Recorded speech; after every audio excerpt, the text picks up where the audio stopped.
My parents used to joke that they ordered one kid and got a bonus.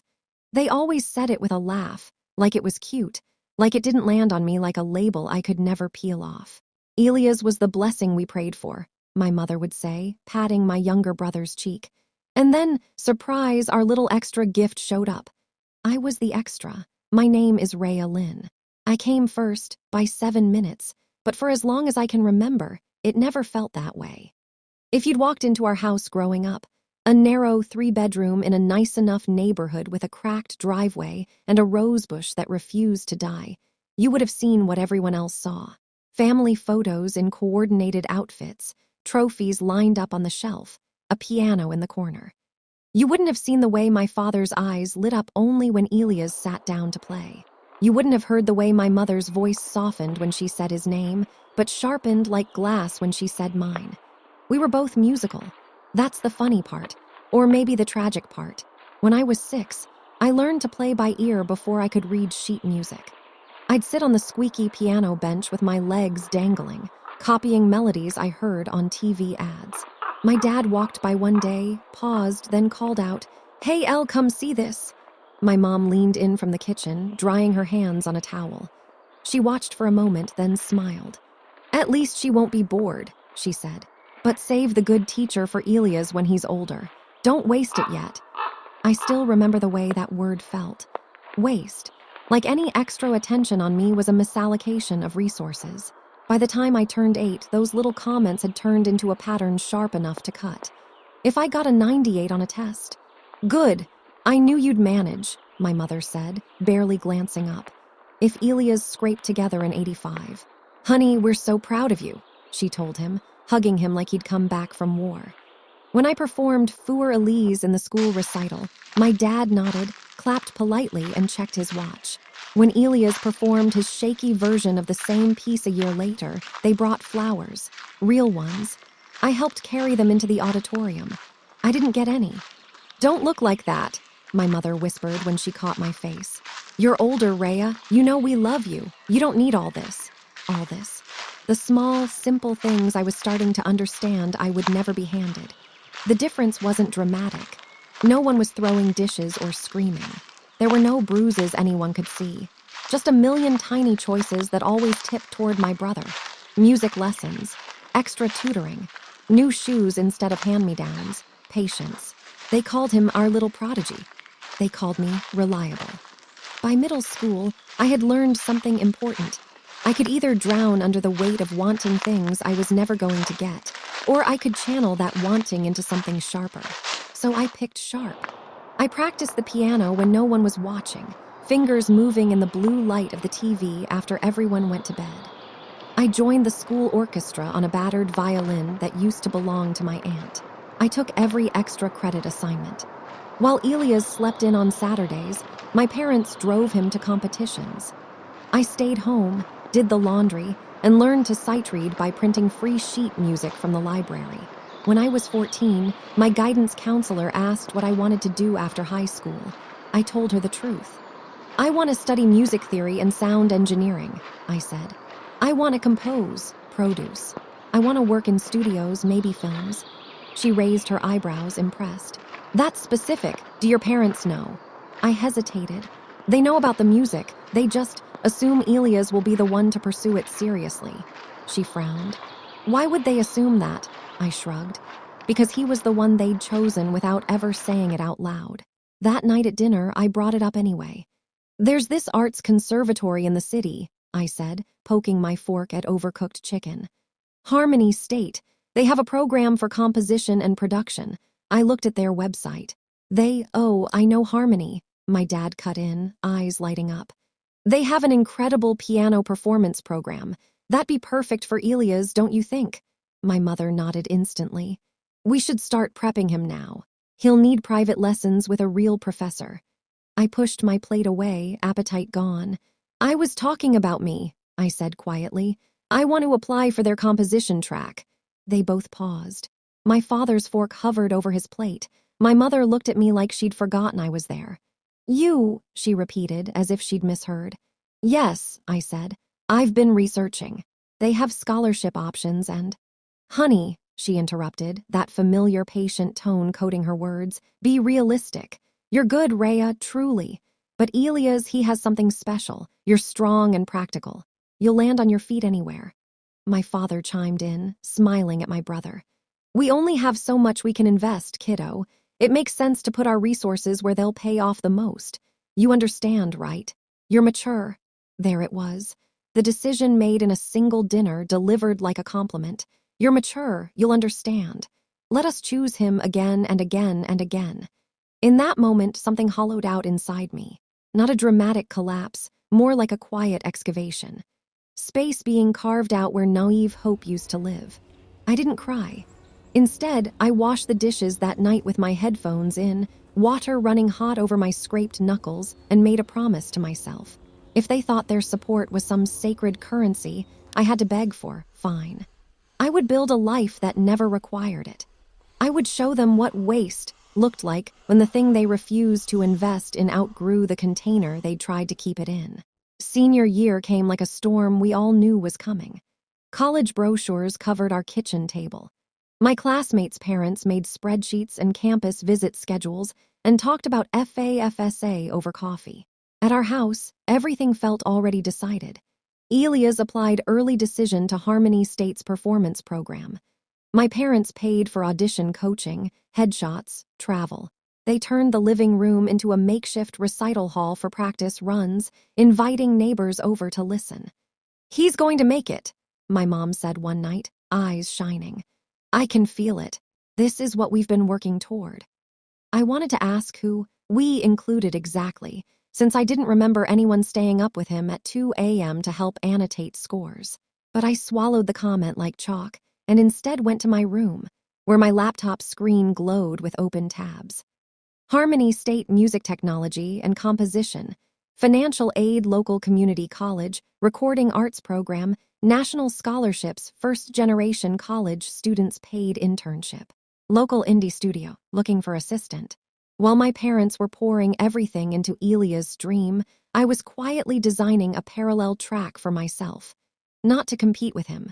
I'd given that up years ago. This wasn't about being better than Elias. This was about not disappearing. I sent in my own application to Harmony's music technology program without telling anyone. I uploaded my portfolio, original compositions stitched together from free plugins and late-night experiments, instrumentals recorded under blankets to muffle sound, a string arrangement I'd written for a friend's short film. I didn't have professional recordings. I didn't have a teacher writing glowing recommendation letters. I had my guidance counselor, a choir director, and an email from the local studio owner who let me sit in on sessions when he wasn't busy. But I had something else Elias didn't. A file on my desktop labeled Plan B, C, and D. For every dream school, I had 3 backup paths. For every possible rejection, I had a pivot. The day decisions came out, our house felt like it was holding its breath. Elias sat in front of his laptop at the dining table, my parents flanking him like it was a medical procedure. I got it, he shouted suddenly, jumping up so fast the chair scraped the floor. I'm in. Full admission to performance, my mom screamed. My dad clapped his shoulder. Someone started crying, I wasn't sure who. They popped a bottle of cheap sparkling cider they'd bought for the occasion, and my mother brought out a cake she'd hidden in the fridge, iced with the words, Harmony, here we come. I stood in the doorway, half smiling, and clapped along. Later, when the noise died down and they drifted into the living room to call relatives, I quietly opened my own email. Subject: Admission decision, Harmony State University. My heart thudded. I clicked. Dear Rhea Lynn, it is our pleasure to offer you admission to the Music Technology and Composition program at Harmony State University. I read the sentence 3 times before my eyes finally registered the next part. We are also pleased to award you a partial merit scholarship in recognition of your outstanding creative portfolio. Partial. Not enough to cover room, board, and all the hidden costs that stack up like bricks. Enough to get me in the door. Not enough to stay without a fight. I sat there in the dim kitchen light, the celebration sounds drifting in from the living room, and let the reality sink in. If I wanted this, I would be doing it alone. Later that night, After the calls and the photos and the Facebook posts about Elia's big future, I told them.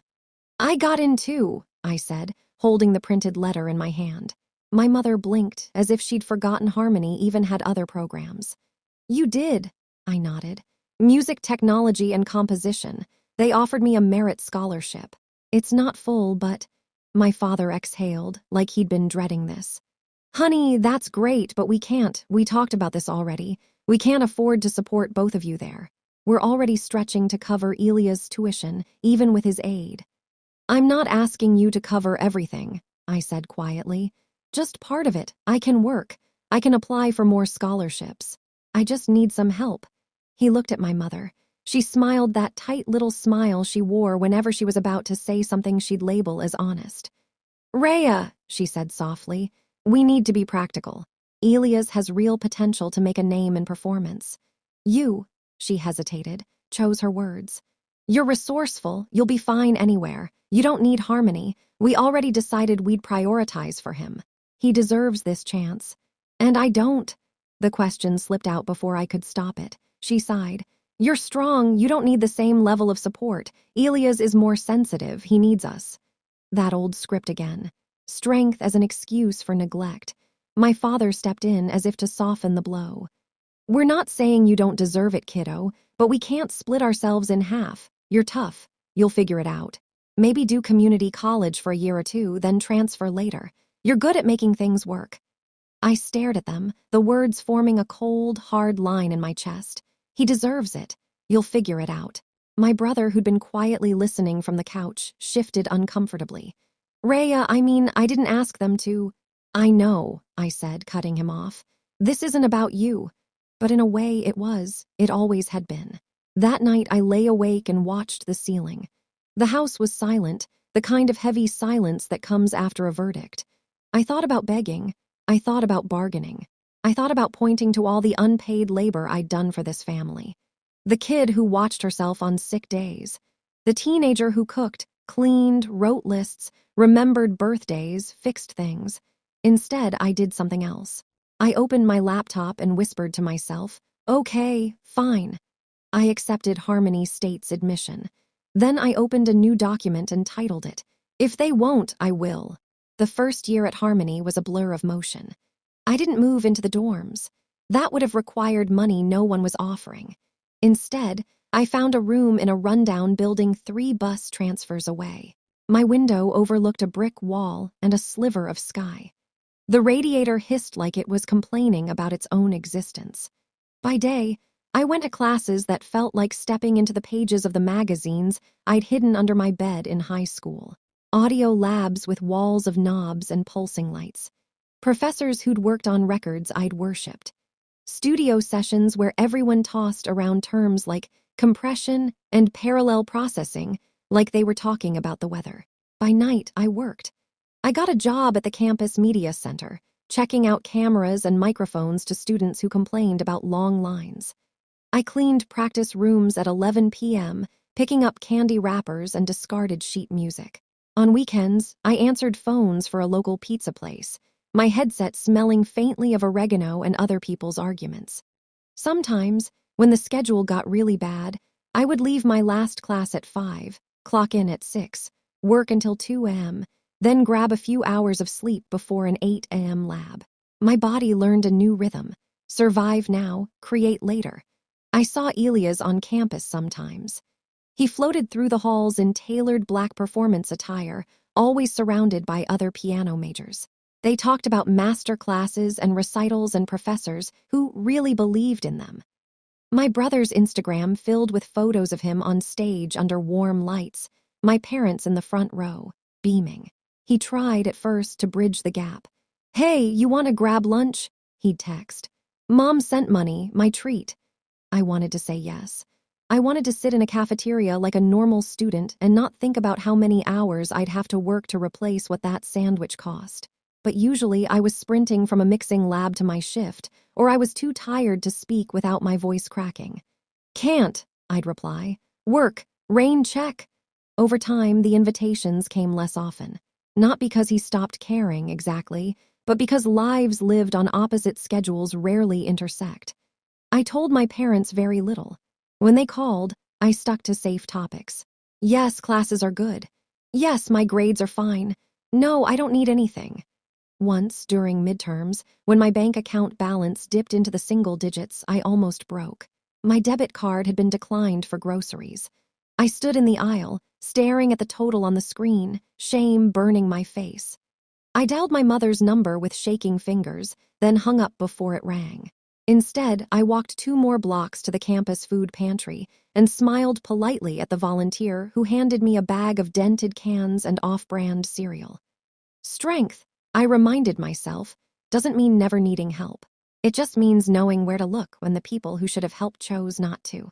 Everything shifted the day I met Professor Elena Kovac. She was a guest lecturer, flown in for a week-long workshop on sound design in film.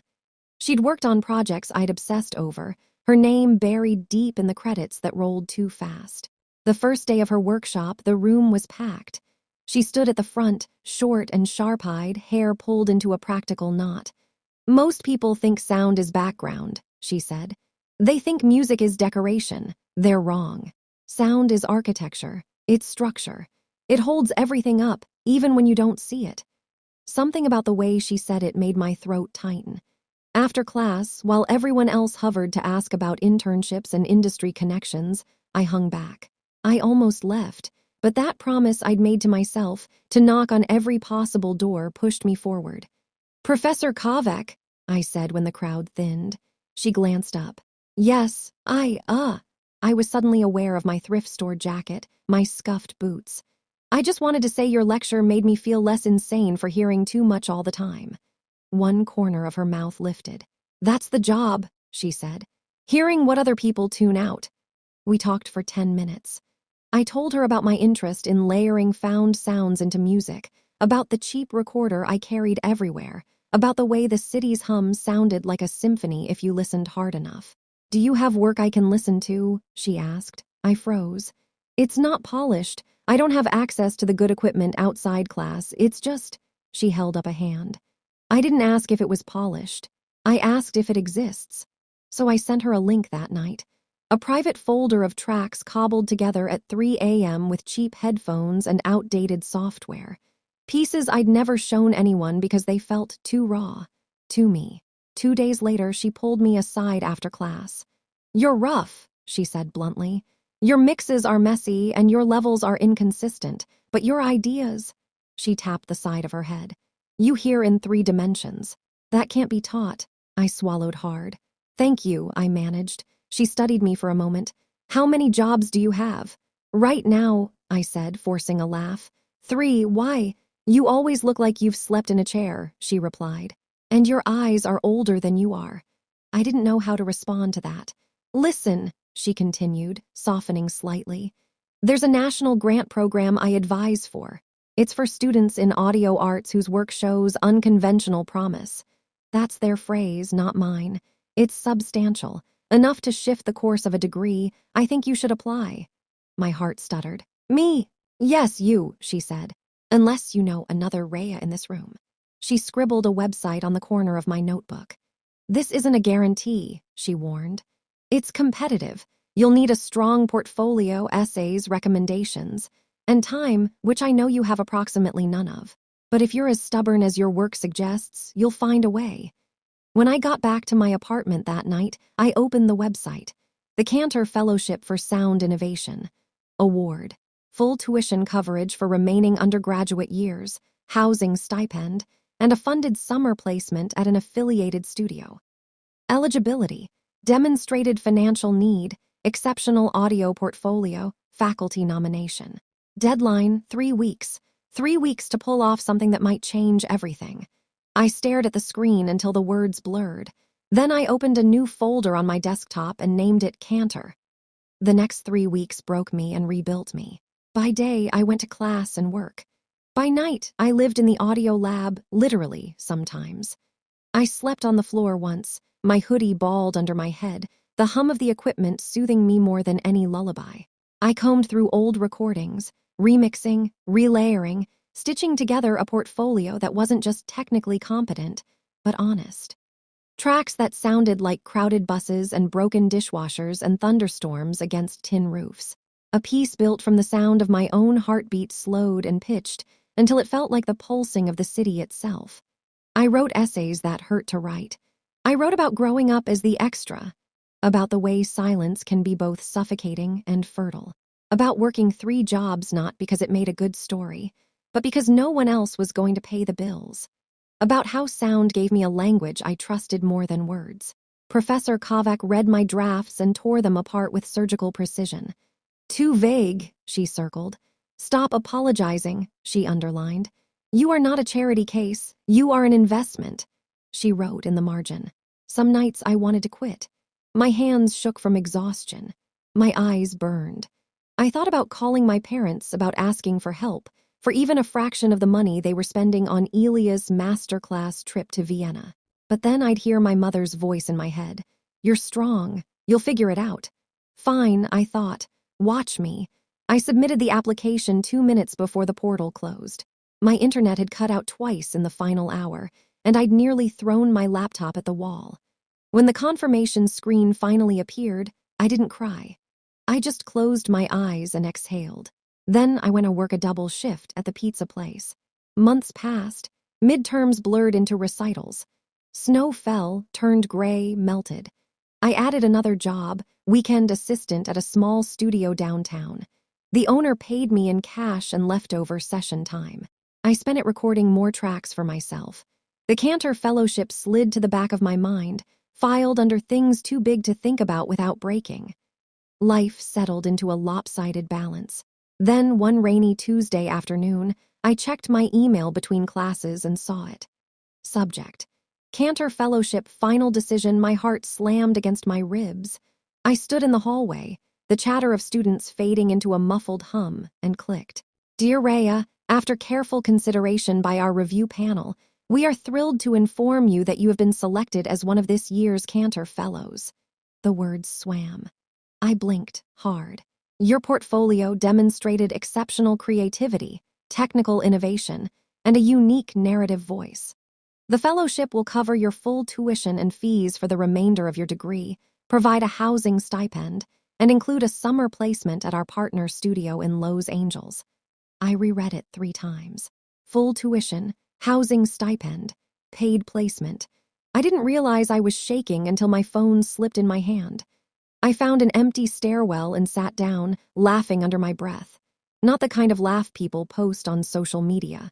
It was quiet and a little broken, the sound of tension snapping after years of being stretched too tight. For the first time since I accepted Harmony's offer, I wasn't mentally calculating how many hours I needed to work just to stay afloat. I forwarded the email to Professor Kovac with a single line: "I don't know how to say thank you." Her response came 5 minutes later.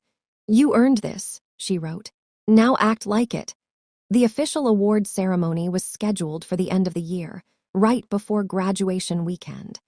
Cantor Fellows from across the country would be flown in to receive their recognition in front of faculty, donors, and families. The invitation encouraged us to bring our support systems. The word made me snort when I first read it, but then something tightened in my chest. Not spite, exactly, more like closure. I printed the invite and stared at it on my desk for a full day before I finally picked up my phone. When my mother answered, her voice was bright. "Rhea, we were just talking about you. Elias has his senior recital coming up. You'll come, won't you?" "I have something else that weekend," I said. "Harmony is hosting an awards ceremony. They want us to bring our families." "Oh," she said, interest piqued. "What for?" "I got a fellowship," I said simply. "Cantor, it's big enough to cover everything. They'd like to recognize the recipients." There was a pause, just long enough for the years between us to echo. "That's nice, dear," she said finally. "But we already booked flights for your brother's recital. You understand, right? It's his senior year. This is important." Of course they booked for him first. "It's the same weekend," I said, though I already knew the answer. Another pause. I could practically hear her calculating. "Maybe your father can go to one and I can go to the other," she began, the words trailing off as if even that half measure felt like too much effort. "It's okay," I said, saving her the trouble. "You don't have to come."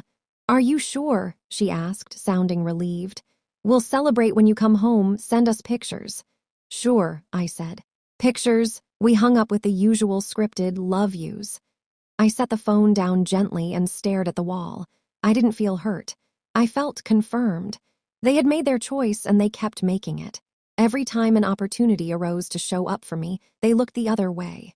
Fine, I thought. Then this moment will be mine alone. Later that week, though, I got a text from a number saved in my phone as brother, annoying. Elias. Mom told me about some award thing. Cantor, me, yeah, Elias, that's a big deal, right? Me, kind of. There was a long pause. Elias, I Googled it. Rhea, that's huge. I stared at the screen, unsure how to reply. Elias. I'm sorry they're not going. Me, it's fine. Elias, it's not. But can I go? I mean, that caught me off guard. You want to come? I typed. Elias, yeah, I have a recital in the afternoon, but the ceremony is in the morning, right? I checked the schedule. I can make it, if you want me there. My throat tightened unexpectedly. I thought of all the years we'd been placed on opposite ends of a seesaw, their attention always tipping his way. How it had also put weight on him he never asked for. How he'd avoided looking at my exhaustion sometimes, because facing it would mean admitting what our parents were doing. Maybe he was ready to see it now. Yeah, I typed. I'd like that. The ceremony took place in the main concert hall, transformed for the event. Banners hung from the balcony railings, each printed with the names of the fellows and the cities they came from. A small orchestra tuned quietly in the pit, their disjointed notes floating up like nervous thoughts. I arrived early, wearing the only nice dress I owned, a black wrap I'd bought secondhand and tailored myself at 2 a.m. My hair was pulled back, my hands steady in a way they hadn't been for months. As I checked in at the registration table, a volunteer handed me a program. Your guests will sit in that section, she said, pointing to a reserved block near the front. I glanced at the empty seats and felt a flicker of something complicated. Then, at the edge of my vision, a familiar figure appeared. Elias, in a suit that looked a little too big in the shoulders, hair slightly mussed, as if he'd run his hands through it on the way over. He scanned the room, spotted me, and his face broke into a real, unpracticed smile. Hey, he said, slightly out of breath. Sorry, the train was slow. You came, I said. Of course I came, he replied, like it was obvious. They should have too, but well, you know them. We sat for a minute in the half-empty hall. Are they at your recital? I asked quietly. Front row, probably, he said. Dad ironed his tie. Mom's got her my son the pianist face on. I snorted despite myself. He glanced at me, serious now.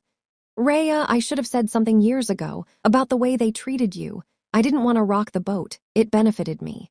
I know that doesn't mean it was right. The fact that he said it out loud without me pushing felt like a knot loosening. It's not your job to fix them, I said. It never was. Maybe not, he replied. But it's my job to see you, at least now when it matters. He squeezed my shoulder once, then went to sit in the guest section. The hall began to fill, faculty in dark suits, donors with soft hands and expensive watches, students with nervous smiles and supportive parents who adjusted collars and smoothed hair. I stood backstage with the other fellows, my heart beating slow and heavy. The host walked to the podium, thanked everyone for coming, and spoke about innovation and resilience and the future of sound. His words floated over me like distant music. Then they started calling names.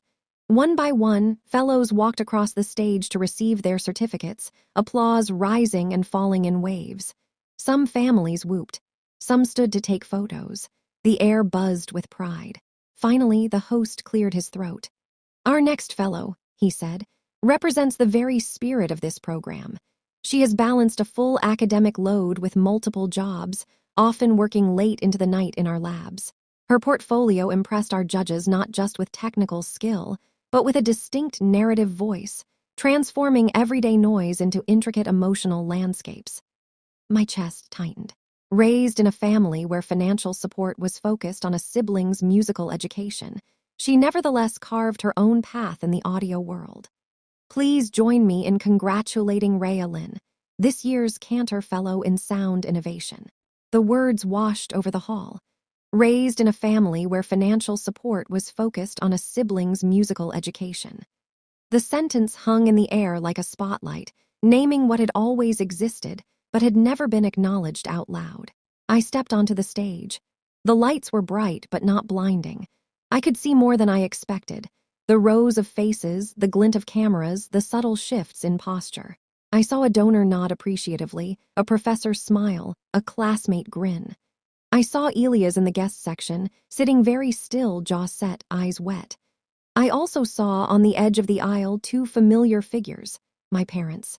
They must have caught an earlier train after all. Or maybe they'd shown up last minute, curiosity finally outrunning convenience. My mother's lipstick was slightly smudged, as if they'd rushed. My father's tie was askew. Their expressions as the host spoke were complicated. Surprise, confusion, something like shame. I walked to the center of the stage, shook hands with a host, and accepted the certificate and small engraved plaque. The wood was smooth and cool under my fingers. "Congratulations," he murmured. "You earned this." "I know," I whispered, the words tasting strange and right. Before I turned to leave the stage, I allowed myself one long, steady look into the audience. I met my mother's eyes. In them, I saw the story she'd told herself for years. The one where prioritizing Elias had simply been practical, where I'd always be fine without anything extra, crack down the middle. She looked away first. The applause swelled, filling the space between us. After the ceremony, the lobby erupted into a small, chaotic party. People hugged fellows, posed for photos, clinked cups of sparkling juice. Professors introduced students to industry guests. Cameras flashed. I stood near the refreshment table, my plaque tucked under my arm, feeling strangely calm. Elias reached me first. "You were incredible," he said. "Did you know they were going to say all that?" I shook my head. "I knew they'd mention the work, not the family dynamic." He huffed a humorless laugh. "Well, they did, loudly." We stood in silence for a moment. Then I heard it, the tentative click of my mother's heels approaching. "Rhea," she said, stopping a few feet away. She looked smaller than I remembered. We didn't know it was this big." "That seems to be a pattern," I said mildly. My father cleared his throat. "We thought it was just a little school thing," he said. "If we'd known, you would have come," I asked. "You already had plans, Elias' recital." My brother shifted beside me, uncomfortable. "I told them I was coming here," he said quietly. "They decided to see how the day went." My mother winced. "That's not fair, Elias." "But it's true," he said. She turned back to me, eyes shiny now. "Rhea, we're proud of you, truly. We always knew you'd land on your feet. We didn't realize how hard it was for you. You never asked." I felt a laugh bubble up, but I swallowed it. "I shouldn't have had to ask," I said softly. "That's the point." My father opened his mouth, closed it again. For once, he didn't have a tidy explanation ready. "You were always so capable," he said finally. "We thought giving more to Elias didn't mean giving less to you. It was just different." "It was different," I agreed. "You invested in him. You expected me to invest in myself." "And you did," my mother said, reaching out as if to touch my arm. "Look how well you turned out." I stepped back, just out of reach. "It's not a compliment," I said, "that I had to become this strong to survive being your afterthought." She flinched. My father looked like he'd been hit in the chest. "I'm not saying this to punish you," I continued, surprising myself with how steady my voice was. "This isn't some gotcha moment. I just need you to understand that every 'you'll be fine' was another way of saying, we're not going to show up for you." My mother's eyes filled with tears. "We can do better," she said. "Let us try, now we can help with—" "No," I interrupted gently. "You can't fix this with a check. The money part, I've handled that. I have tuition covered. A stipend. A summer placement in LA. I'm okay, finally." My father blinked. "LA," he echoed, as if the idea of me leaving the East Coast had never occurred to him. I nodded. "I leave in a month." "So far," my mother whispered. I thought about all the years they'd assumed I'd orbit their choices, bending myself around their priorities. "Yes," I said. "So far." Elias cleared his throat. "I'm going to be honest," he said. Listening to that introduction, it sucked. For me too. Because I watched them pour everything into me, and I told myself that's just how families work. But hearing your story out loud, from someone who isn't us, he shook his head. "I'm sorry, Rhea. For what it's worth, I'm proud of you in a way they don't even know how to be yet." My chest ached. "Thank you," I said and meant it. My parents exchanged a look, some wordless conversation passing between them. "We'd like to come visit you in LA sometime," my father said cautiously. "See where you're working, support you properly." The old me would have bent over backwards at that, would have grabbed at the crumbs, would have thought, finally, the woman who just walked across that stage considered something else. "I don't know if I'm ready for that," I said. "Maybe someday, but right now I need space. A chance to build this without you trying to retroactively claim it." The honesty hung in the air, naked and unadorned. My mother nodded slowly, tears slipping down her cheeks. "If that's what you need," she said, voice shaking, "we'll respect it." I believed for once that she might actually try. "We'll be at Elia's recital," my father added awkwardly, as if that balanced something out. "I know," I said. "You should be, he deserves it." I kissed my brother's cheek, tucked the plaque under my arm, and stepped back. This time, when I walked away, it didn't feel like running. It felt like alignment, like finally walking in the direction I'd been leaning toward for years. Leaving for Los Angeles felt different from leaving for college. When I boarded the plane, I wasn't clutching fear and debt and 1,000 unasked questions. I was carrying a letter from Cantor, a contract from a studio, and a quiet, earned confidence. My apartment in LA was tiny, just one room, a kitchenette, and a balcony the size of a yoga mat. But when I stepped onto it that first night, the city's hum wrapped around me like something familiar. I stood there barefoot on chipped concrete listening. Cars rushed by like waves. A dog barked in the distance. Somewhere someone played trumpet, slightly out of tune. The air was thick with smog and possibility. I took out my recorder and captured it all. Later, I pinned the Cantor plaque to the wall above my desk with a piece of double-sided tape. Next to it, I taped a photo. Not of my family in matching sweaters, but of the moment on stage when I'd shaken the host's hand. In the picture, my expression wasn't triumphant. It was calm, grounded. The look of someone who finally believed her own worth more than anyone else's assessment of it. My phone buzzed on the desk. A text from my mother. "We miss you. Send us a recording when you can. We want to hear what you've been working on." I stared at it for a long moment. Then another from Elia's. "They're trying in their very clumsy way. Don't let them pull you back, okay? Also, send me your new tracks. I want to brag that my sister scores films now." I smiled. I typed back to my mother. "I'll send something when it's ready." To Elia's, "Deal. But only if you send me terrible rehearsal recordings so I can blackmail you later." His reply came instantly, already on it. I set the phone down, slid on my headphones, and opened a new project file. As the waveform appeared on the screen, I thought about the path that had brought me here. The years of being the extra, the strong one, the practical choice. The girl who was told she didn't need as much, who did everything with less and still refused to be small. They had once decided I wasn't worth the investment. They weren't entirely wrong. Because worth has nothing to do with what they chose to give me. I hadn't been given this life.